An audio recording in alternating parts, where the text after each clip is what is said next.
Border Bangladesh, যার একটি উজ্জ্বল মটো রয়েছে, বিজিবি হবে সীমান্তের নিরাপত্তা এবং আস্থার প্রতীক।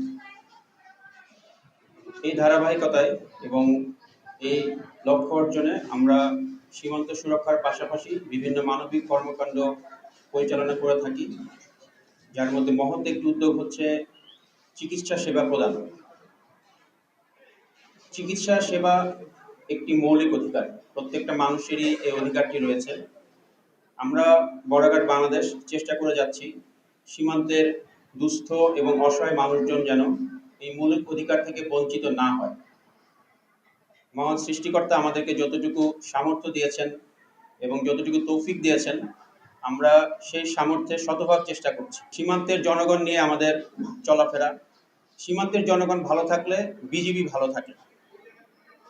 সীমান্তের জনগণ যখন কষ্টে থাকে তখন কিন্তু আমরাও মনোকষ্ট পাই, আমরাও এক ধরনের চিন্তায় পড়ে যাই যে যেই সকল জনগণের সাথে আমাদের চলাফেরা, যাদেরকে নিয়ে আমাদের উঠা বসা, তারা কষ্টে আছে।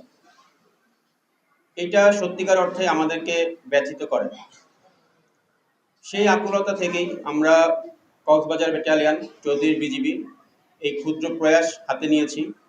বিভিন্ন জায়গাতে আমরা মেডিকেল ক্যাম্পেইন করব এবং আমাদের নিজস্ব ডাক্তার, নিজস্ব মেডিকেল সহকারী চিকিৎসক দ্বারা মেডিকেল সেবা প্রদান করব, ওষুধ প্রদান করব।